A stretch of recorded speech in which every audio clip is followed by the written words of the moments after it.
Hay gente que me ha preguntado que qué significa el video. Bueno, el video es sencillo, ¿no? Las piedras que van haciendo la puerta por la que pasamos nosotros, que es Jesucristo.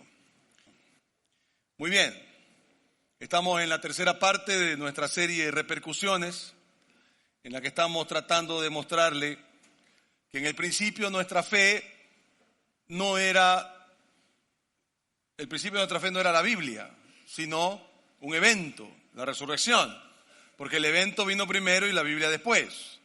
Solo somos creyentes de resurrección, no creyentes de Biblia necesariamente, y hemos hablado de eso ya algún momento. Y uno de los problemas que tenemos cuando vemos la Biblia es que nos da por mezclar los dos pactos que hay en ella, y empezamos a poner un poquito de uno y un poquito de otro, y eso es un problema, como vamos a ver. Como dejó ver la semana pasada Tito, y si no ha escuchado la prédica de Tito, por favor escúchela, tanto en podcast como en Spotify. Cada vez que puedo tengo que decir eso.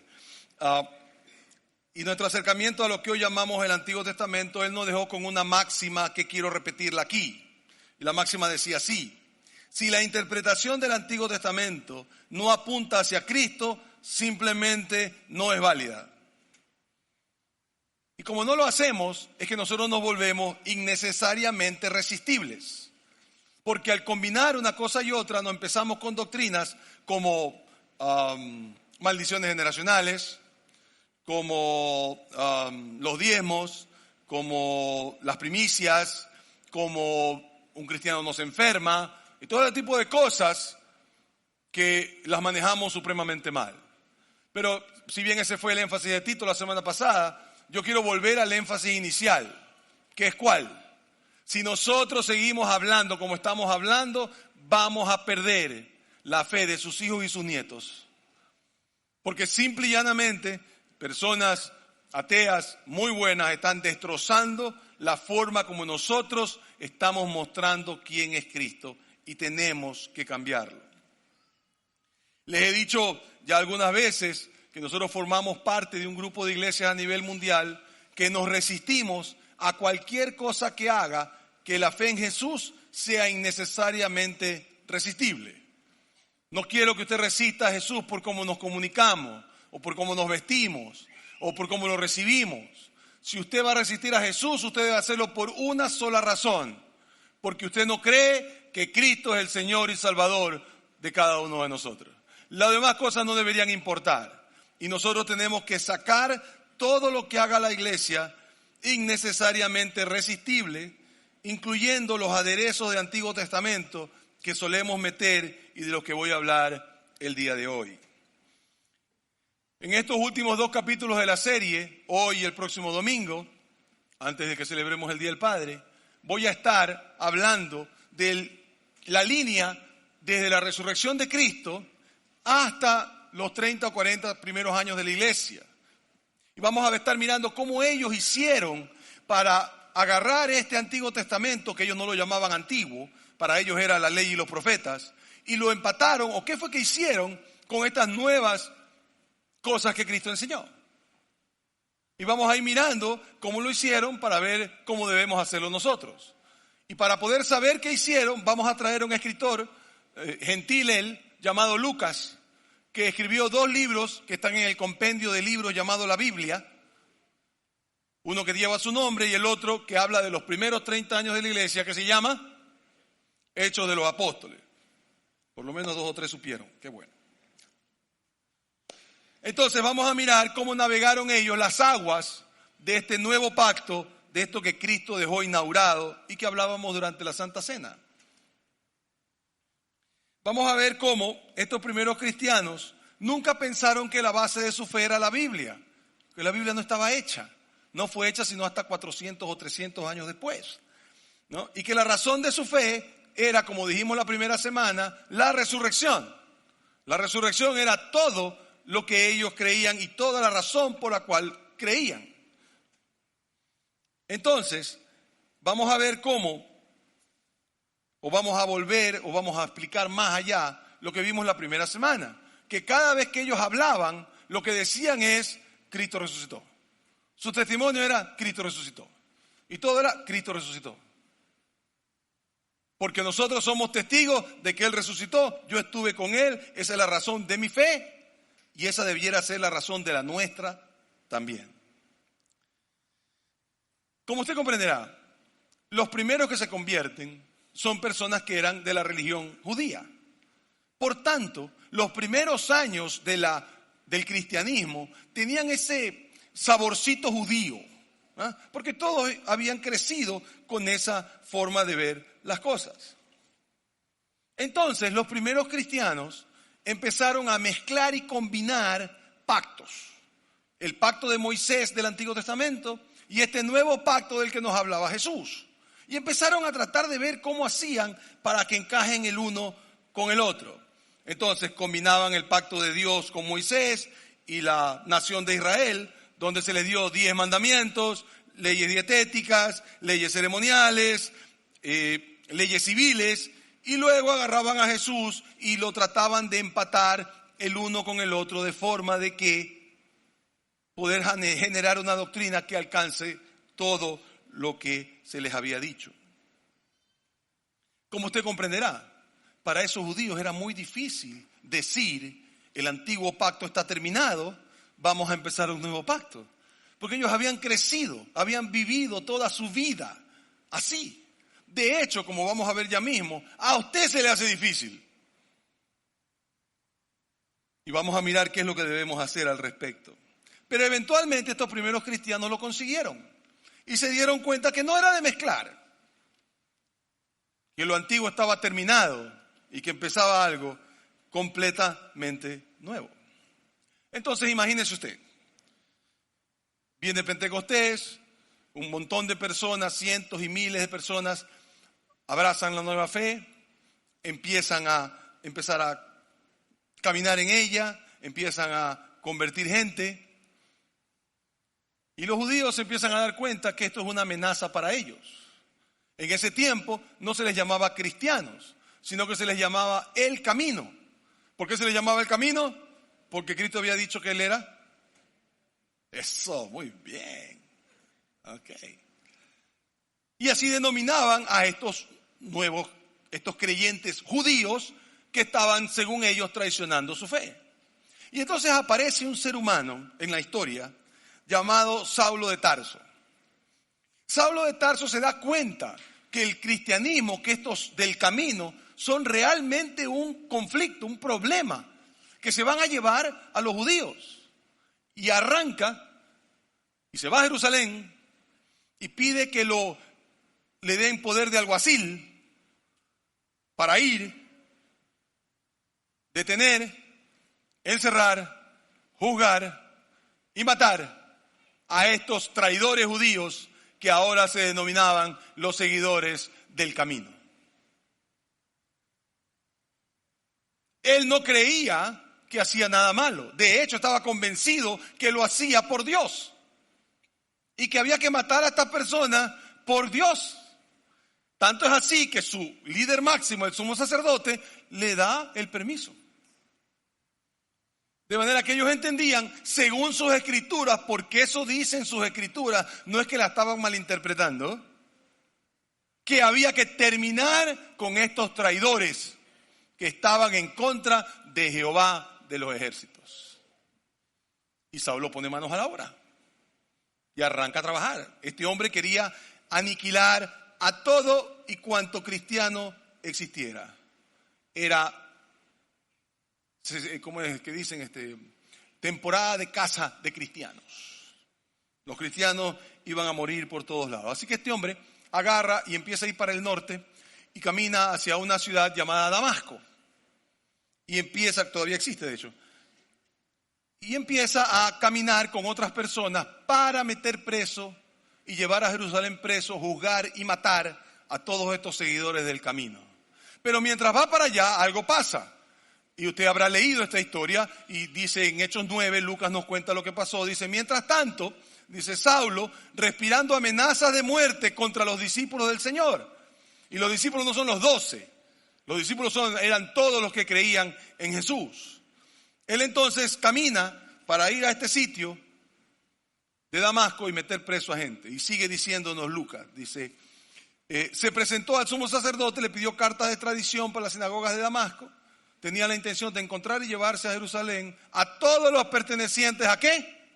Al camino, fueran hombres o mujeres. Interesante, mujeres, porque usted recordará que las mujeres no podían vivir el judaísmo a plenitud, pero aquí están viviendo el cristianismo a plenitud tanto que las quieren matar.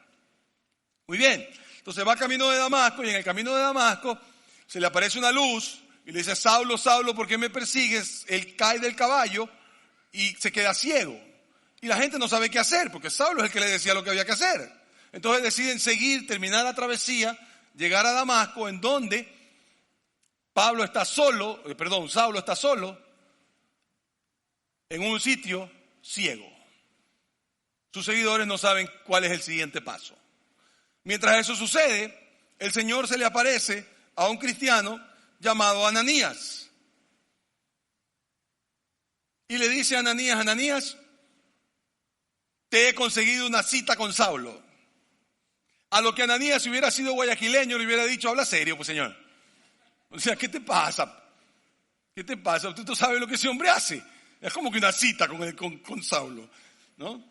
Y así dice cuando Ananías responde, le dice al Señor lo siguiente, le dice, Señor, yo he oído hablar mucho de este hombre y de todo el mal que ha causado a tus santos en Jerusalén.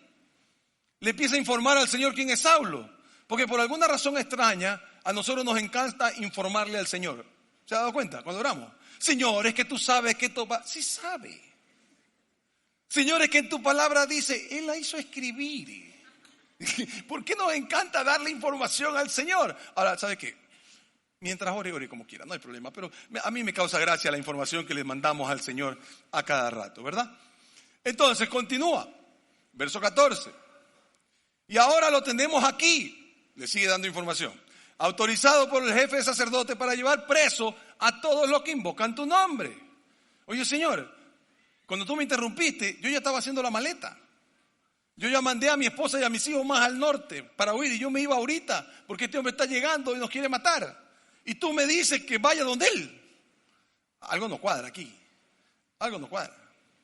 Así que el Señor tiene que insistirle a Ananías y decirle, ve, insistió el Señor, porque ese hombre es mi instrumento escogido para dar a conocer, y esto es muy importante,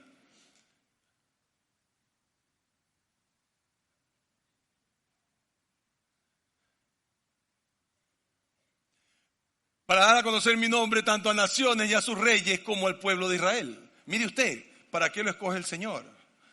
Para que le hable a naciones, cosa que hizo. Que le hable a reyes, cosa que hizo. E incluso al pueblo de Israel. Saulo de Tarso, a quien nosotros conocemos como Pablo, predicó a todas esas personas que el Señor profetizó que haría. Es Él el que abre las puertas a los griegos y romanos y por eso cambia su nombre, o si lo queremos decir, usa su nombre romano, que era Pablo, en vez de Saulo. Porque ese nombre le permitía que se abrieran las puertas para predicarle al mundo no cristiano. No judío. Ahora aquí viene lo chévere, digo yo. Ananías ve que es seguro, le impone las manos y a Pablo se le caen las escaras que tenía en los ojos. Pero además de recibir la vista física, él también recibe una extraordinaria claridad de la incompatibilidad entre el antiguo y el nuevo pacto. Él se da cuenta que hay un conflicto que existe entre el antiguo y el nuevo pacto. Entre el pacto de Moisés, que está entre Éxodo y Malaquías, y lo que Jesús había venido a hacer. Ahora, para todos nosotros decimos, claro, hay una diferencia. Si usted está tiempo en la iglesia, dice, sí, hay una diferencia. La diferencia es que nosotros somos salvos por gracia y fe, y ellos eran salvos por... Siempre decimos por obra. No, señor. Nadie se salva por obras. Los judíos creían que se salvaban por nacimiento. Si usted era judío, usted era salvo, punto. Si usted no era judío, usted estaba out. Si usted era judío, usted estaba in. Y ya está. Se acabó el problema. Y usted, para estar in, tenía que pasar por una operación que no vamos a hablar de eso aquí. ¿Okay? Si era varón. Entonces, nosotros creemos que ellos no se salvaban por fe. Claro que sí. Ellos se salvaban por fe mirando a quien habría de venir, y nosotros nos salvamos por fe mirando a quien ya vino. Pero nadie se salva sino por la fe en Jesucristo. Pero lastimosamente, ese no es el único problema, pues. Porque en todo lo demás, nosotros queremos hacer lo mismo, mezclar y combinar. Pablo tenía una claridad extraordinaria. Él entendió que tenía que pasar de limpiar una nación a llegar a todas las naciones en 24 horas. Después se fue y Cristo habló con él en el desierto por 3 años. Pero en 24 horas él entendió que lo que estaba mirando era completamente nuevo. Vamos a mirar una cosa más sobre esto y volveremos a este tema la próxima semana. Pero usted tiene que ver que Pablo, de inmediato, abandonó el pacto temporal y condicional de Dios, yo hago si tú haces, yo hago si tú haces, para abrazar el pacto permanente e incondicional de Dios con la raza humana. Y cambió. Ahora, mientras Pablo estaba en eso, unos 3 años después de muerto el Señor más o menos, Pedro está en el mismo problema. Pedro ya han pasado más años todavía, y Pedro no termina de comprender todavía cómo mezclar estos dos pactos. Porque en algunas partes parece que no están compatibles. Y está en este sitio que vamos a ver en el mapa, que se llama Jope. No sé si lo ve ahí, Jerusalén, en el extremo izquierdo, en el Mediterráneo, está Jope. Y la historia que les voy a contar arranca en Jope y termina en Cesarea de Filipo, que es el que está más arriba. ¿Ok? Entonces, Pedro está en Jope, en la casa de unos amigos, y antes de almorzar decide subir a la terraza para gozar de la brisa mediterránea y se queda dormido. Y cuando se queda dormido tiene un sueño. Tiene un sueño y una voz le dice, le hace ver animales que para él eran inmundos. Y la voz le dice, mátalos, cocínalos y cómetelos. Y él cree que es el Señor.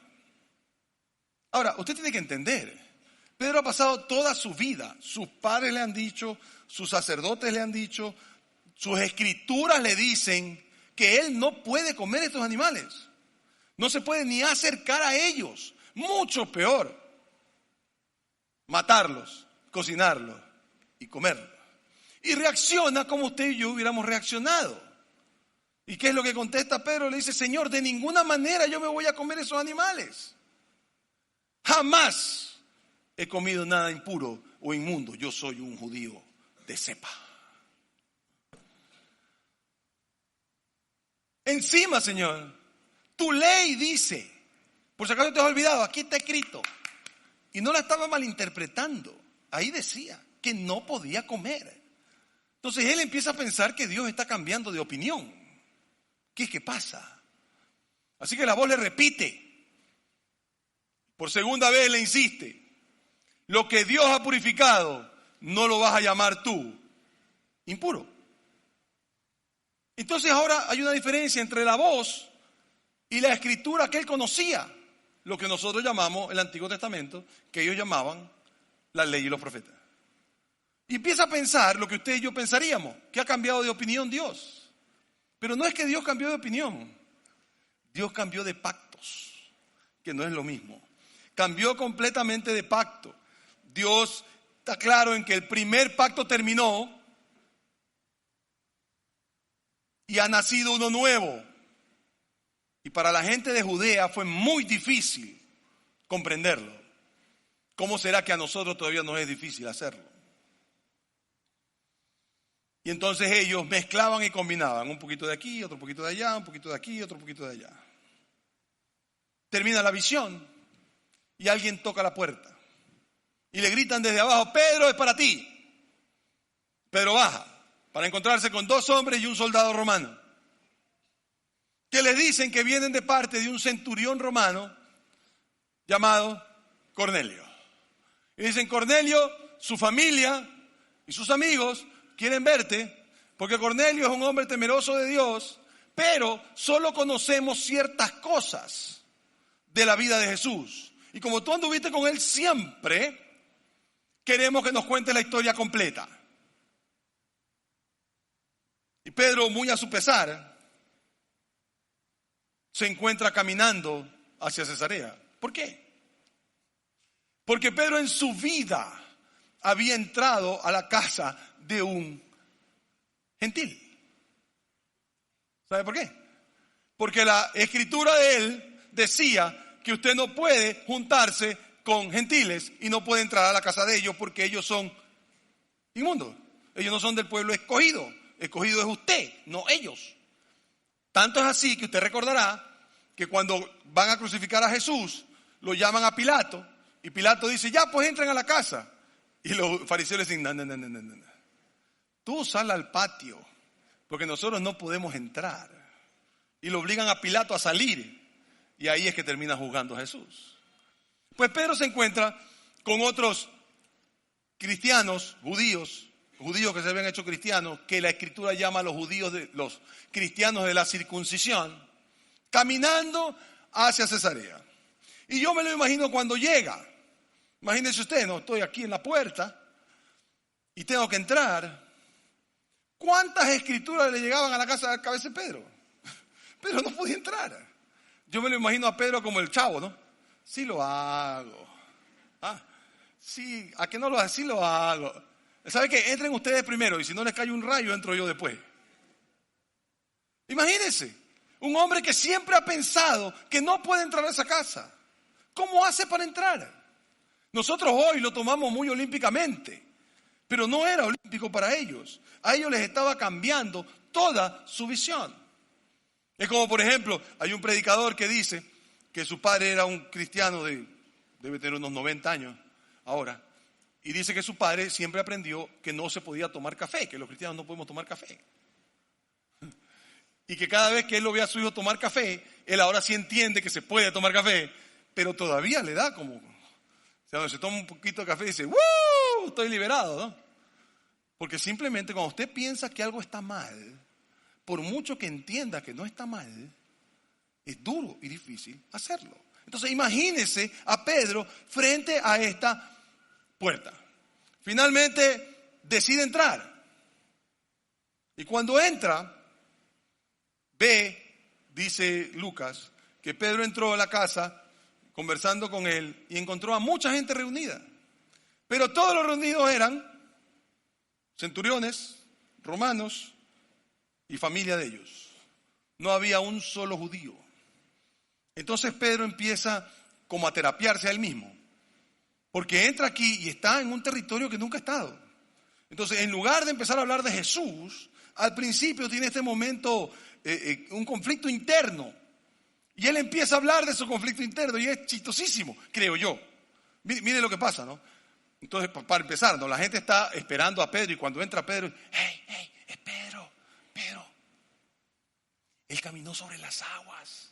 Y todo el mundo está a la expectativa. Pedro ha vivido 3 años con Jesús. Es el testigo de todo lo que Jesús ha pasado. Y esta gente quiere más, quiere saber de Jesús. Y así empieza la predicación de Pedro. Por favor, nunca empiece así una predicación usted. No sea malito. ¿Okay? Entonces Pedro les habló así. Ustedes saben muy bien, porque todo el mundo sabía, no era secreto, que nuestra ley prohíbe que un judío se junte con un extranjero o lo visite. Imagínense, yo voy a su casa y le digo: oye, tú sí sabes, ¿no? Mi Biblia dice que yo no puedo entrar aquí porque tú eres turro y yo soy santo, pero aquí estoy. Pero que te quede claro. ¿Y sabes qué? Se pone peor. Lo que dice después es peor todavía. Miren lo que dice. Dice: pero Dios me ha hecho ver que a nadie debo llamar impuro o inmundo. Traducción: hasta ayer yo pensaba que tú eras impuro e inmundo. Pero hoy Dios me ha dejado ver que no ha sido pues impuro e inmundo. No suena muy bien, ¿verdad? No suena nada bien. ¿Y sabe qué es lo peor? Sus escrituras lo respaldaban. Él no estaba malinterpretando lo que hoy llamamos el Antiguo Testamento. Lo estaba interpretando perfectamente bien. Eso es lo que Dios dice, que no te puedes juntar con ellos. La ley judía era exclusiva y excluyente y racista. Solamente los judíos entraban, el resto estaba fuera. Entonces Pedro es muy claro con ellos. Tú sabes que yo no como tu comida, no bebo tu agua, no nos casamos con tus mujeres, no me pongo tu ropa, porque yo soy del pueblo escogido y tú no. Yo santo, tú inmundo. Parece que finalmente Pedro termina de terapiarse y logra entender que está ahí para hablar de Jesús y no de sus problemas internos. Y empieza y dice lo siguiente. Pedro toma la palabra y dice: ahora comprendo que en realidad para Dios no hay favoritos, sino que en toda nación Él ve con agrado a los que temen y actúan con justicia.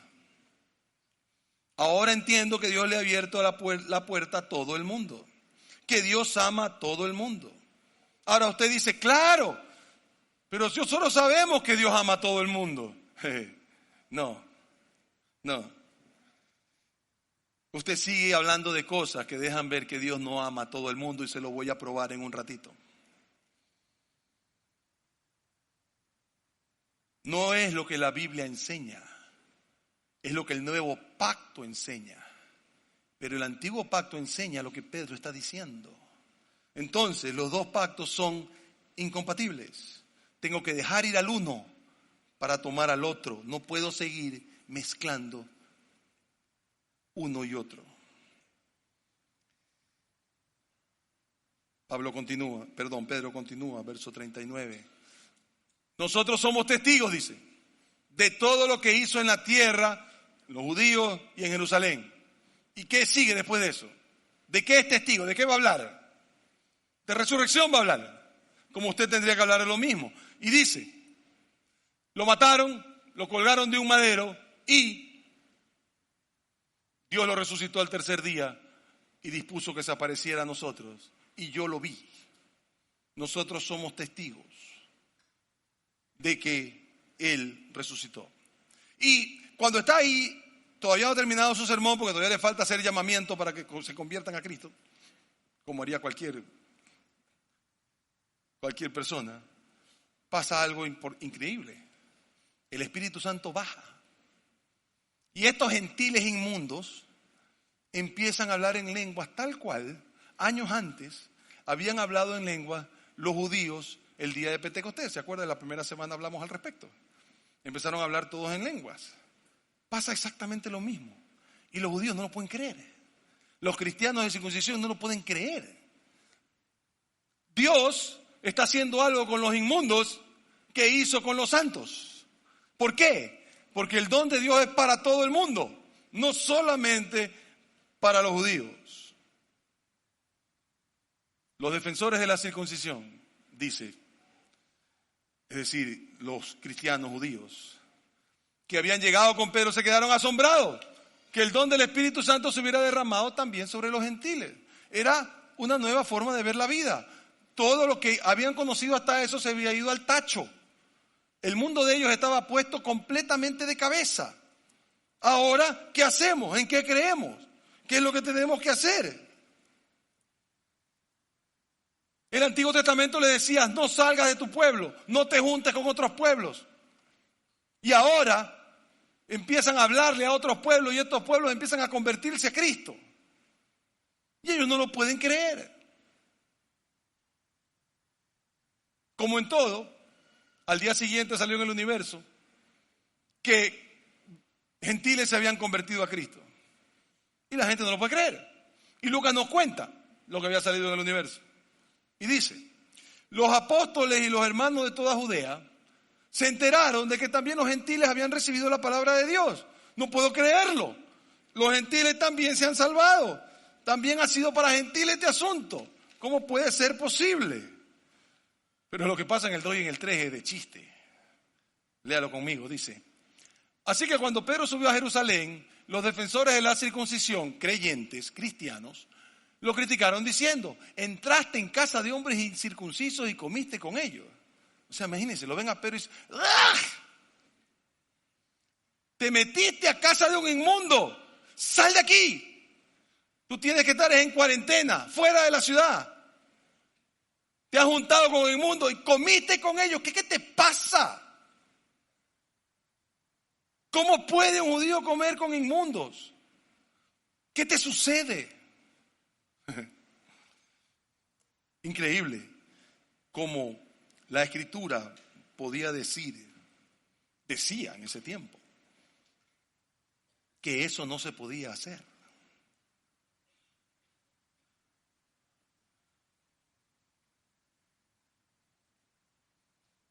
Eso es lo que pasa cuando nosotros mezclamos cosas que no están mezclables. Y termina esta parte de la Escritura diciendo: un gran número de estos creyó y se convirtió al Señor.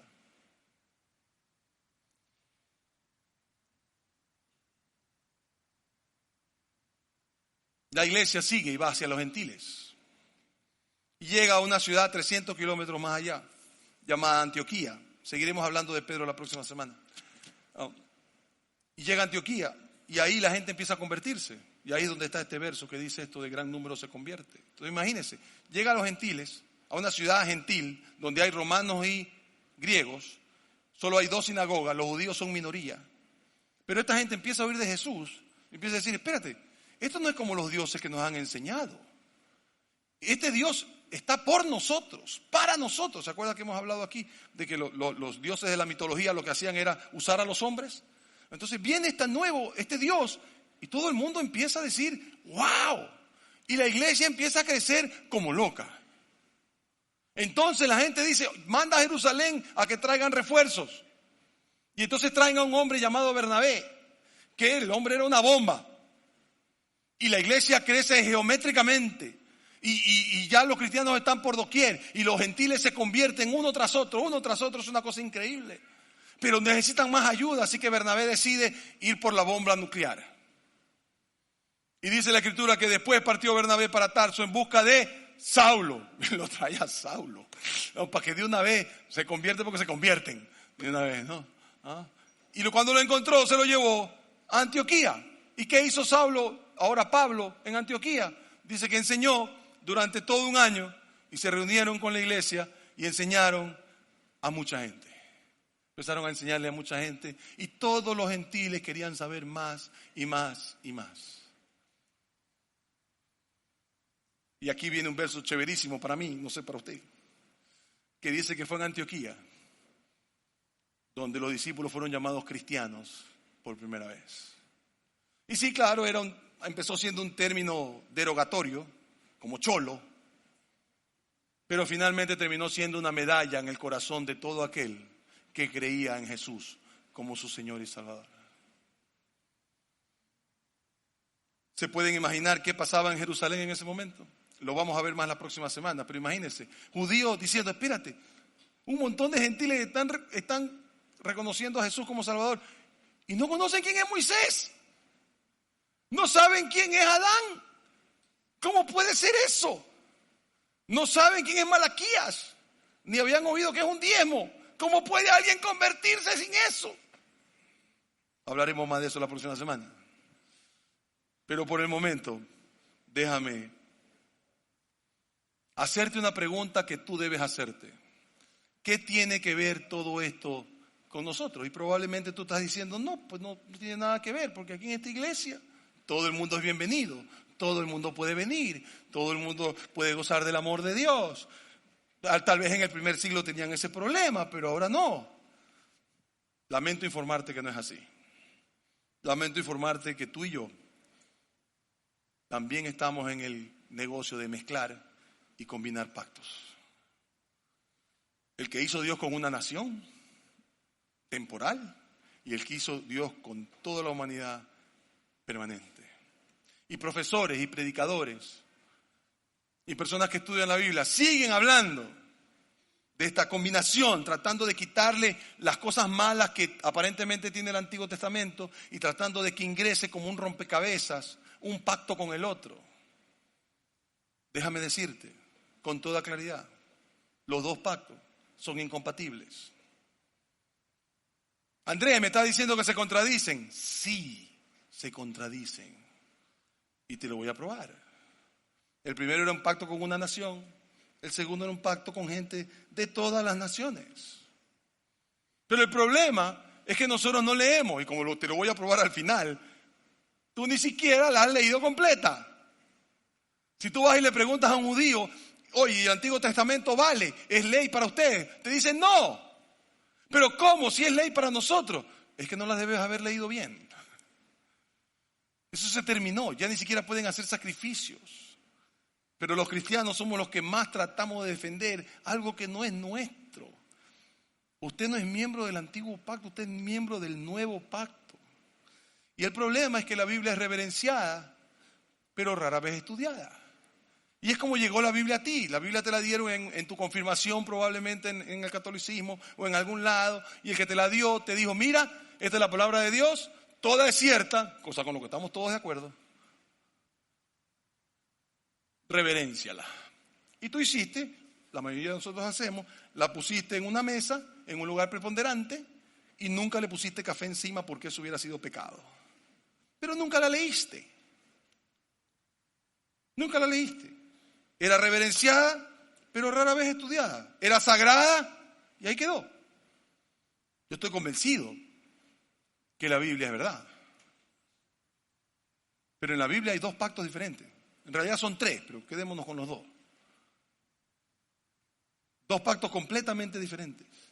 Y cuando mezclo uno y lo combino con el otro, saco lo peor de cada uno y pierdo lo bueno del que nosotros tenemos que vivir.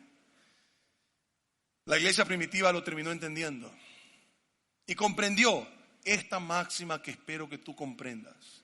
Los valores e imperativos del nuevo pacto contrastan con los valores e imperativos del antiguo pacto. El antiguo pacto, que va desde Éxodo a Malaquías, es condicional. Yo hago si tú haces. No es nuestro pacto. Nuestro pacto es mejor. Nuestro pacto es mejor. Mezclar y combinar, lo único que hace es que nosotros perdamos nuestra influencia en la cultura. Y que entonces personas como Harris y como Dawkins, que están a un clic de distancia de tus hijos y de tus nietos, te digan que ese Dios no vale la pena ser adorado porque es un Dios que mató, es un Dios que es contra las mujeres, es un Dios que está contra todo, que mataba gente y culturas enteras. ¿Y qué vamos a responder? ¿Qué vamos a decir? Porque hay una pregunta que hacemos muy mal y que yo sé que tú la has hecho 1000 veces, a mí me la hacen a cada rato y tú la haces y te la hacen a ti también. Y la pregunta está mal formulada. La pregunta es, Andrés, ¿qué dice la Biblia sobre esto? Chúpate, ¿qué dice la Biblia sobre esto? A ver, déjame decirte. El Antiguo Testamento dice cáele a piedras. El Nuevo Testamento dice perdónala. El Antiguo Testamento dice ora para que se mueran tus enemigos. El Nuevo Testamento dice ora por tus enemigos. ¿A cuál le creo? ¿A cuál le creo? Yo no debería decir, no debería preguntar qué dice la Biblia. Lo que debería preguntar es qué dice el nuevo pacto o qué dice Jesús. Porque ese es nuestro pacto. Usted tiene que entender que el Antiguo Testamento lo usamos para inspiración, no para información. No lo usamos para doctrina. Lo usamos para inspirarnos. Y claro, nosotros vamos a hablar del Antiguo Testamento. Espero el próximo año hacer una serie que se llama David, porque vamos a aprender mucho de David. Pero eso no quiere decir que las leyes que regían para David rigen para usted, pues. Porque no son dos pactos iguales. Son completamente diferentes. ¿Por qué? Porque el uno era el medio para llegar al otro. El uno era el recorrido para llegar al momento en que Dios podía hacer las cosas como Él quisiera. El uno es Dios trabajando con las leyes de los hombres y dejándote ver que no importa si una ley te dice no mates, la ley no puede evitar que odies.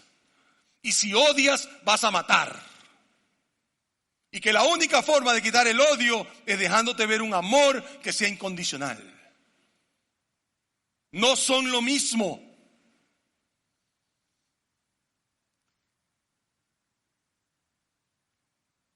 Yo a veces no lo puedo creer. ¿De dónde saco yo que el Antiguo Testamento ya no sirve para doctrina? Bueno, me lo dijo Pedro, me lo dijo Pablo y me lo dijo Jesús.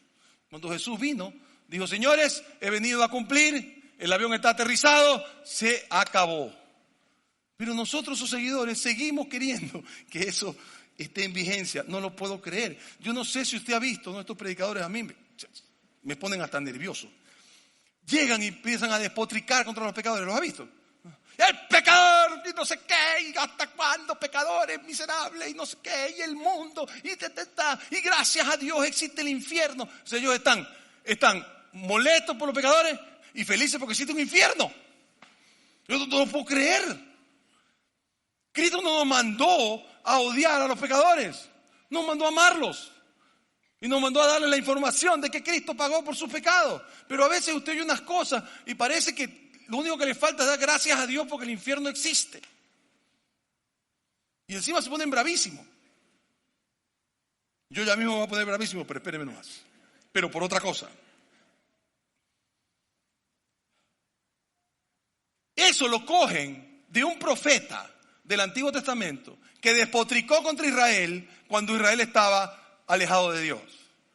Y agarran esto y me los traen al siglo XXI y me hablan contra todo el mundo y me empiezan a juzgar a todo el mundo. Señores, el nuevo pacto no me manda a juzgar, me manda a amar. Y hasta que yo no lo haga, la gente va a seguir pensando que nosotros somos juzgadores. Y el Nuevo Testamento, el nuevo pacto me dice que lo deje de hacer. Hay una cosa que yo quiero dejar claro, me voy a demorar unos minutos. Y señores adultos, si me paso, me tendrán paciencia. Pero quiero hablarle a mis jóvenes y adolescentes hoy día. Y si le cae algún adulto, chévere, pero quiero hablarle a ellos principalmente. Yo entiendo que la presión de grupo es dura. Y entiendo que a ti te da por hacer historias en Instagram. Y entiendo que te da por tratar de pertenecer y porque la gente te pare bola o que un chico te ame o no sé, o sea, porque sientes que nadie te ama y que estás fuera y que todo el mundo tiene enamorado o enamorada y tú nadie te para bola, debe ser el patito feo, yo qué sé. Y tú pones historias en Instagram que glorifican lo que no se debe hacer. Y claro, después la borras y tus papás no se dan cuenta. No, pero yo sí sé. No importa eso. ¿Y sabe por qué es? Porque seguimos con el cuento de que el pecado trae la justicia de Dios. Y tenemos que ser temerosos de Dios y temer lo que Dios nos va a hacer. No. Y 1000 veces no. ¿Sabe por qué no debes hacerlo? Porque el pecado destroza el corazón de Dios. Por favor, me arrodillaría. Dios no está bravo con el pecado. Le destroza el corazón. ¿Por qué estás en un sitio o haciendo algo que le destroza el corazón a tu Dios? Aquel que te ama. No es porque te va a castigar. Es porque Él te ama. Y el amor de Dios te debe llevar a decir, espérate un ratito, si yo sigo haciendo esto, mis amigos no cristianos van a seguir pensar que está bien y no les muestro el amor de Dios, que es lo único que puede lograr que tengan una vida diferente. Por favor, compréndelo. El pecado debería destrozar nuestro corazón porque destroza a las personas. Deja de decirle a la gente que tienes que tener temor de Dios, No, por Dios, mi Dios está arriba y no está bravo contigo. Está destrozado. porque no puede creer cómo te hace doler, cómo rompes el corazón de personas a las que él ama. Y si yo no hago algo es porque me amo a Dios y porque tengo que mostrarlo de tal forma de que la gente le quede claro. Por favor, el temor de Dios no nos va a llevar al amor de Dios.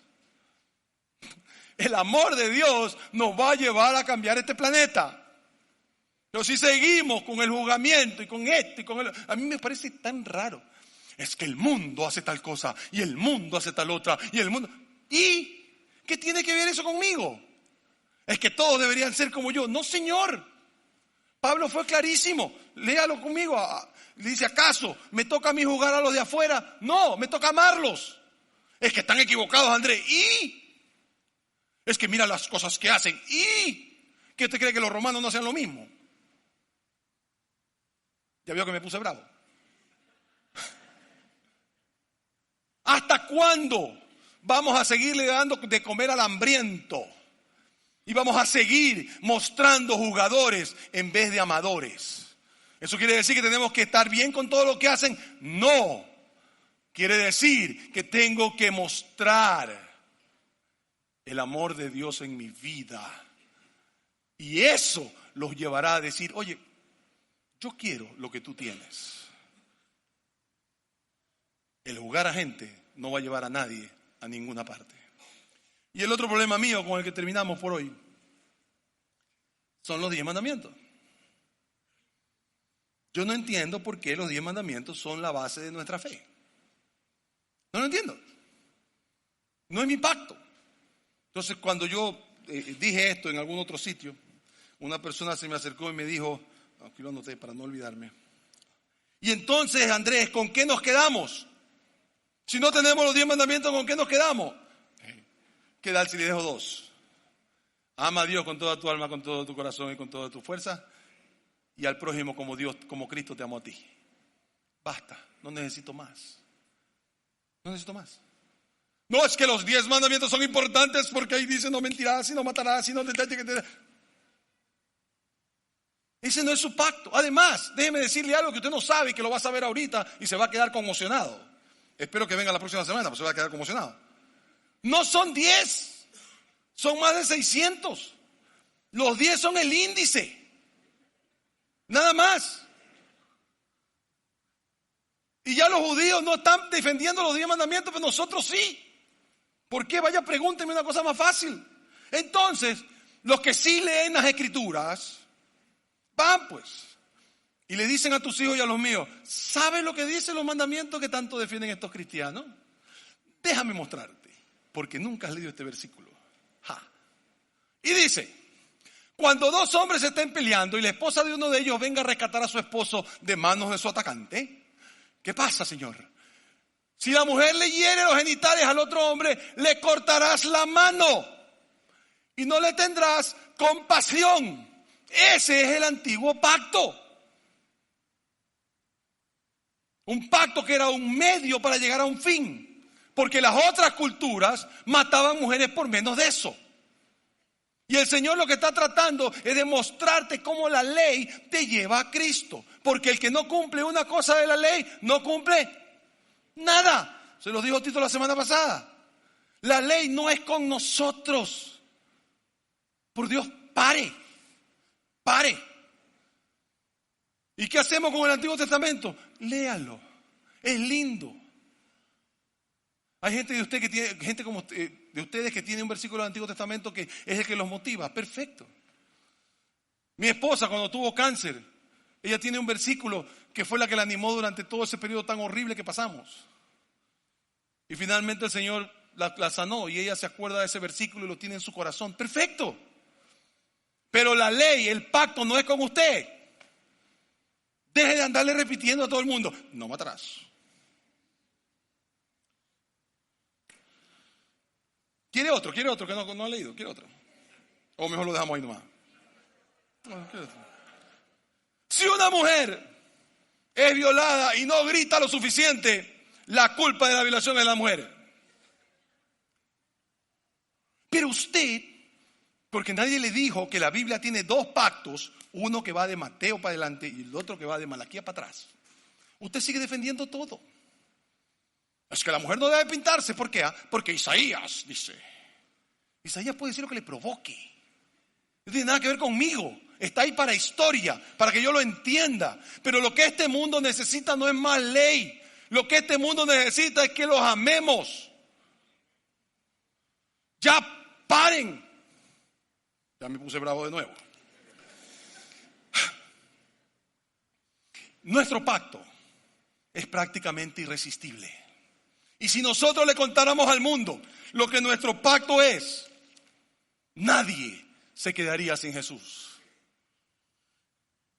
No requiere 10 cosas, requiere una sola: que lo reconozcas como tu Señor y tu Salvador.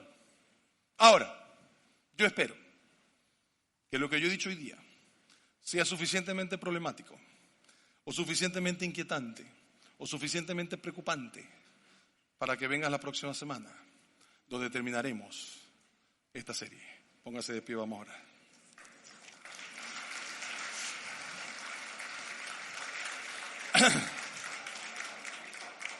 Padre, te damos gracias, Señor, por este tiempo que pasamos en torno a ti. Yo te quiero pedir, Señor, por todos aquellos que tenemos más de 10, 15 años en el Evangelio y que nos han metido tanto este asunto del Antiguo Testamento.